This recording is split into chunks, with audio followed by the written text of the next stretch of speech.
Egunon, buenos días a todos. Nada, damos comienzo a la segunda jornada del USEC Bilbao Congress con una charla técnico-operativa que hemos titulado La ciberseguridad en vehículos, análisis de riesgos y dispositivos embarcados. Y doy paso a Armand Pascual, subdirector del área de ciberseguridad industrial de S2 Grupo. Pues adelante, todo tuyo. Gracias. Buenos días, pues soy Armand, yo soy ingeniero industrial y subdirector del área de ciberseguridad industrial de S2. En el contexto de estas jornadas, pues la idea es hablar sobre ciberseguridad en el ámbito ferroviario, en particular sobre el análisis de riesgos en dispositivos embarcados.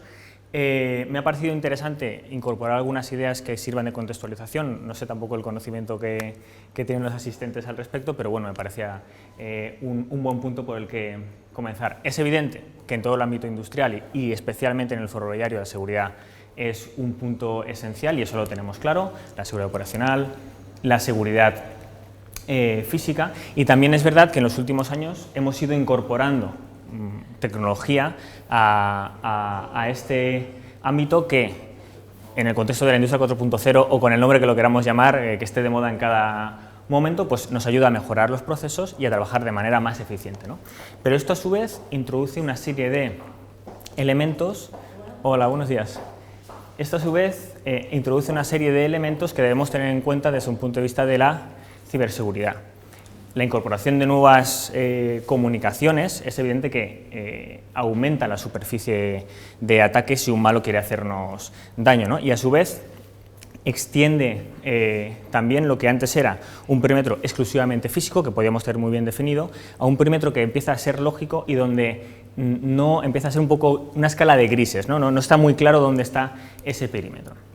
Por otro lado, tenemos que evidentemente las tecnologías que usamos en el ámbito ferroviario son tecnologías muy robustas, que tienen vidas útiles del orden de décadas, pero de repente aparecen otro tipo de elementos como son las vulnerabilidades técnicas, que tienen una frecuencia de ocurrencia mucho mayor y con la que no estamos acostumbrados a trabajar. Y por tanto, tenemos que empezar a preocuparnos sobre elementos en los que antes en la seguridad no pensábamos, ¿no? Y he pensado en traer algunos ejemplos para aterrizar un poco estas ideas. Si nos vamos a la parte de infraestructura, pensemos por ejemplo en un CTC, en un centro de control, que tiene capacidades de telecontrol y de telemando con elementos que están fuera del propio perímetro de esa sala de control, ¿no? No solo elementos de vía, sino por ejemplo en ciertos CTCs pues tenemos control sobre elementos que están en las estaciones, ¿no? O tenemos control sobre elementos que tienen que ver de la distribución de energía eléctrica en todo el sistema. Bien, hemos protegido esa sala de control, pero de repente se extiende ese perímetro. Es igual, es decir, tenemos capacidades de seguridad física en todas las instalaciones donde se extiende esa red lógica, incluso en emplazamientos que desde un punto de vista de la operación tengan muy poca entidad. Bueno, pues esas son preguntas que nos tenemos que empezar a hacer. Si nos vamos, por ejemplo, a material rodante, nos ocurre una cosa similar. Dentro de un tren tenemos un conjunto de redes, algunas son serie, como puede ser la red CAN, pero muchas otras llevan sobre Ethernet IP. Puede ser la red TCMS, que es la red operacional, puede ser la red de CCTV, que tiene las cámaras distribuidas en el tren, por ejemplo, o puede ser, podemos estar hablando de comunicaciones externas al tren, por ejemplo, para la recepción y envío de información de consumos de energía en el propio vehículo. Pues bien, preguntas que nos podemos hacer en cuanto a ciber: ¿dónde se encuentran físicamente desplegadas esas redes dentro del vehículo, ¿no? ¿Quién tiene acceso a los armarios donde se encuentran los dispositivos o las tomas de red M12 que dan acceso a esas redes, ¿no? O por ejemplo, si pensamos en esa comunicación desde fuera del vehículo para la telemedida de energía, ¿es posible utilizar esa comunicación no solo para enviar datos sino para acceder desde fuera? ¿Qué riesgos introduce esto, ¿no? Infraestructura, material rodante. Si hacemos un poquito más de zoom y nos vamos a lo que son los dispositivos embarcados que están desplegados dentro del propio vehículo, nos podemos hacer preguntas similares, ¿no? Al final, estos dispositivos tienen un software, un firmware corriendo dentro. Si se presentan vulnerabilidades técnicas sobre este código, esto puede tener impacto sobre la operación de los propios sistemas.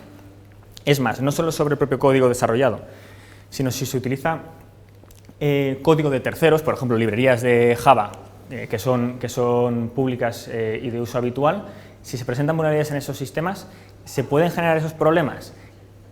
Si estos equipos además están conectados a varias redes del tren, como puede ser por ejemplo el HMI, el HMI es la pantalla táctil donde el conductor puede controlar cosas del tren y por tanto tiene acceso a la red TCMS, que es la red de operación, pero también puede tener conexión con la red de cámaras para poder ver las cámaras de retrovisor antes de cerrar las puertas, ¿no? Entonces, este equipo interconecta varias redes. ¿Esto introduce riesgos, ¿no? Bueno, pues es evidente que junto con la seguridad operacional y la seguridad física tenemos que trabajar también en la ciberseguridad, y esto ya lo llevamos haciendo desde hace tiempo. En esta línea pues ha ido saliendo regulación al respecto, ¿no? Ya en su momento, en 2011, la Ley de Protección de Infraestructuras Críticas incorporaba el sector del transporte como un sector crítico, y hablaba también, por supuesto, de la parte de seguridad lógica, ¿no? Si nos vamos a la NIS 1 o a la NIS 2, pues esto evidentemente se mantiene con el sector del transporte y la parte dentro del ámbito ferroviario de manera particular. Podemos hablar, por ejemplo, de otros países. En Reino Unido, pues en 2021 se publicó un código de buenas prácticas en lo relativo a ciberseguridad en el sector ferroviario, o en Australia en 2018 de la misma manera. En todo este tiempo, además, lo que ha ido ocurriendo es que han ido apareciendo diferentes estándares, diferentes marcos de referencia, tanto para la ciberseguridad aplicada en general a los sistemas de control industrial, como para sectores específicos, ¿no? Y alguno de esos marcos ha pasado a convertirse, o tiene pinta de que se va a convertir en la práctica, en un estándar de facto, ¿no? Es el caso de la familia de normas 62443, que no es una norma, como digo, es una familia que tiene diferentes documentos publicados y aborda la ciberseguridad para sistemas de control industrial de manera general. En 2020 se publicó la especificación técnica 3.2, que habla específicamente de la red del análisis de riesgos. En 2021, el CEN-CENELEC, que son los comités para la estandarización europeos, publicaron una norma de ciberseguridad para aplicaciones ferroviarias, la TS 50701, que está basada precisamente en esta normativa, la 62443. Por tanto, en este punto, ¿qué tenemos? Que hace 2 años que existe un estándar que está publicado para Europa, que además ese estándar establece una metodología de análisis de riesgos, y en lo que respecta a nuestro trabajo, nosotros veníamos de hacer muchas cosas en ciberseguridad en la parte industrial, de hacer análisis de riesgos también en ese ámbito, específicamente en el sector ferroviario, pero estos últimos años hemos podido poner en práctica esta metodología con más o menos unos 20 sistemas de este ámbito. Y lo que nos parecía interesante era traer algunas ideas asociadas a las dificultades con las que hemos encontrado y algunas lecciones aprendidas, ¿vale? alguna idea que hemos puesto también en práctica. En cuanto a la metodología, si alguno de vosotros ha trabajado haciendo análisis de riesgos, la metodología que introduce esta norma no reinventa la rueda. Es verdad que establece unos pasos específicos, define una documentación que hay que entregar al final del proceso, pero es un sistema muy similar a cualquier análisis de riesgos. Esto es la 62443. La especificación técnica específica de la parte ferroviaria solo introduce algunos matices en ciertos elementos, haciendo referencia a otras normas del sector ferroviario, pero tampoco introduce muchos cambios. Por tanto, si habéis trabajado en esto, sabéis que riesgo es igual a probabilidad por impacto. El primer paso es, vamos a definir el impacto sobre un conjunto de activos. En este caso, establece la metodología definir unos activos y unos flujos de datos, y de ello se derivan los objetivos de seguridad, sobre los que se establece con el conocimiento que el equipo de trabajo tiene, un impacto en caso de que esos objetivos se puedan ver vulnerados.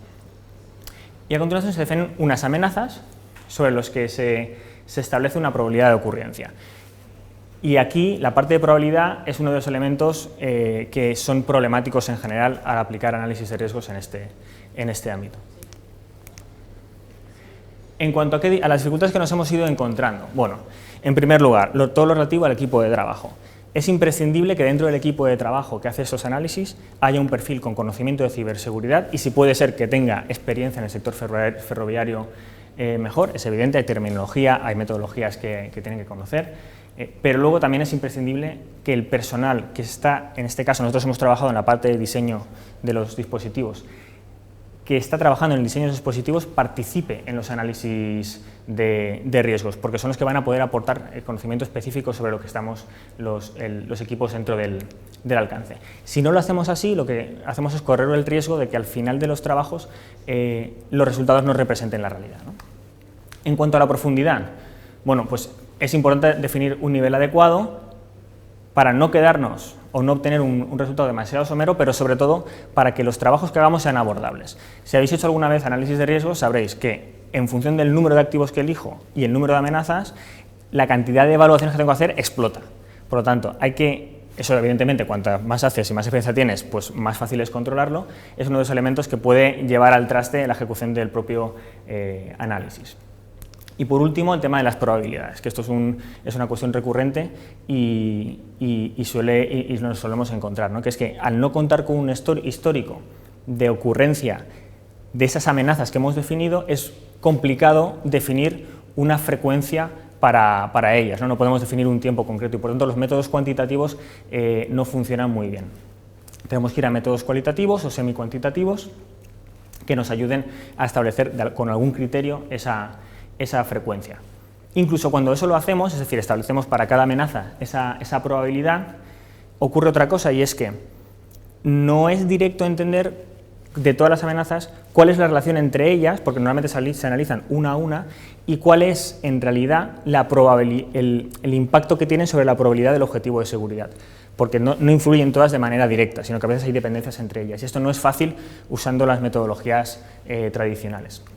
Y por otro lado, otra cosa que también es relevante es que cuando uno termina de hacer los análisis de riesgos con una metodología habitual y se enfrenta a esas tablas de información, es muy complicado ver o intuir cuál es el camino que los malos pueden seguir para hacer daño al objetivo final de seguridad, ¿no?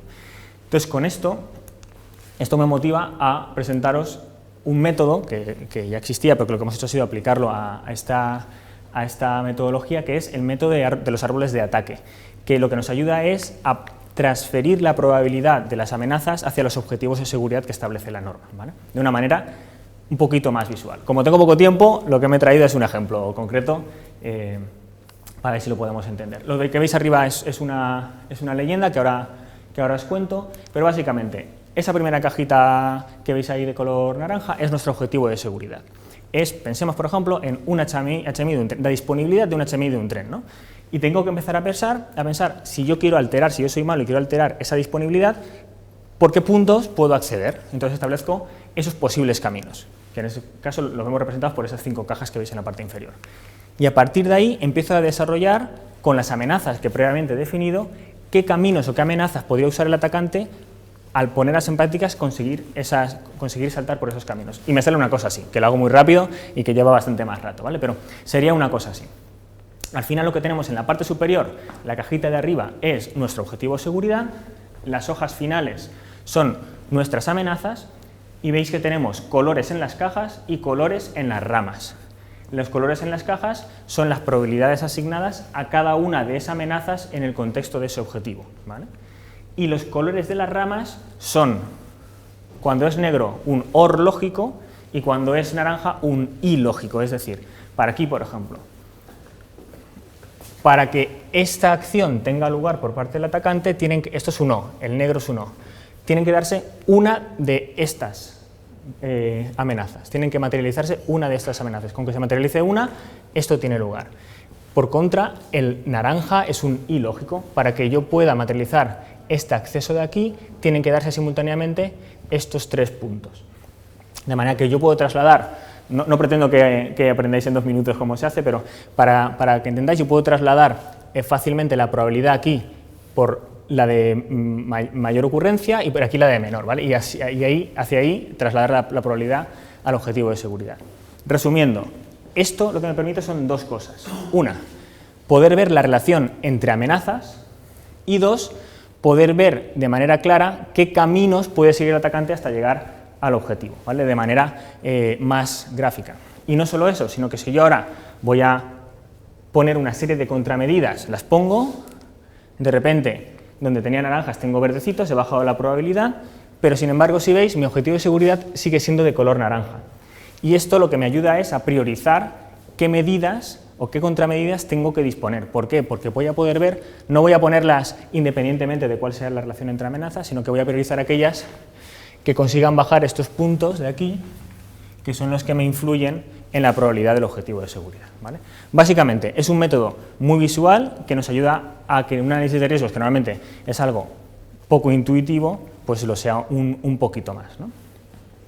Con esto, y después de hacer todo un conjunto de análisis de riesgos, lo que hemos hecho al final ha sido trasladar esto a una aplicación, a una herramienta web que nos facilita, nos va guiando paso a paso, evidentemente siguiendo la norma, de manera que al finalizar los trabajos podemos obtener no solo un informe, sino que se quedan registradas todas las evidencias y toda la documentación que marca la norma y que incorpora también esto que habéis visto en los diagramas de árboles de ataque, pues una herramienta más automatizada, porque además esos diagramas hay que hacerlos durante el análisis varias veces. Esto me permite poder facilitar el trabajo y reducir los esfuerzos asociados a la ejecución de estos análisis. Por tanto, y concluyendo, es evidente que la ciberseguridad es una pata más ya de la seguridad en el ámbito ferroviario, no podemos olvidarnos de ello. Hemos visto también que hay normativas de aplicación y que ya existe un estándar europeo desde hace un par de años para el sector. En la experiencia práctica, ¿cuáles son las dificultades en la ejecución de análisis de riesgos en este ámbito, que no son muy diferentes a las habituales, y en particular la puesta en práctica de un método para el cálculo de probabilidades que aporta valor a los trabajos? Y al final, pues, el tema de la elaboración de esta herramienta que hemos llevado a cabo, que nos ayuda a sistematizar las tareas y al final, pues, mejorar de manera más sencilla la ciberseguridad en este tipo de sistemas. Y nada más. Muchas gracias y nada, espero que os haya parecido interesante. Si tenéis alguna duda, alguna pregunta. Una pregunta. Una vez que tienes hecho el primer análisis de riesgo, ¿cuánto esfuerzo o tiempo puede requerir, en función de los cambios que pueda haber, cambiar eso?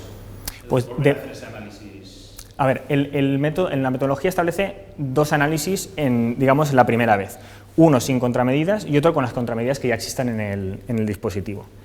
El tiempo para volver a hacer otro análisis, ahora mismo, en la experiencia que estamos teniendo con un cliente concreto en el ámbito ferroviario, se están haciendo cada 2 años. Pero todo depende de cuál sea el punto en el que se encuentra la ingeniería del producto o del equipo que estamos analizando. Pues no es lo mismo estar en la parte de diseño que un producto que ya se encuentra en producción. Hay mucha variabilidad ahí. Pero más o menos lo estamos haciendo cada 2 años. La norma establece que cuando se produce un cambio de cierto nivel hay que hacerlo otra vez.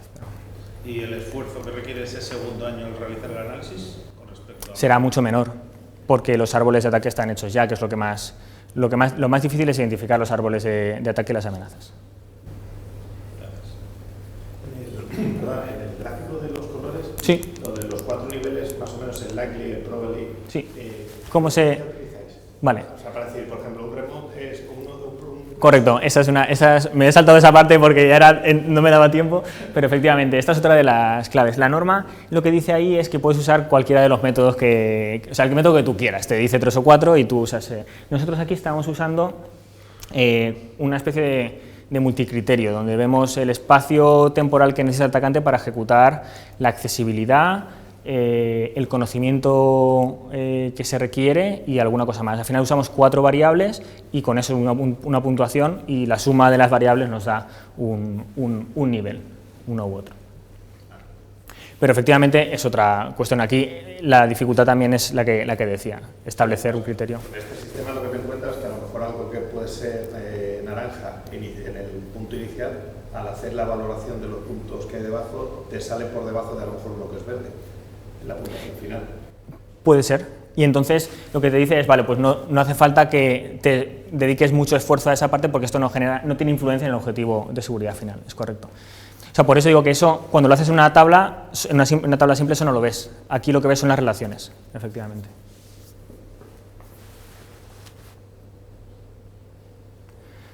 Vale, pues si no hay más preguntas, nada, muchas gracias.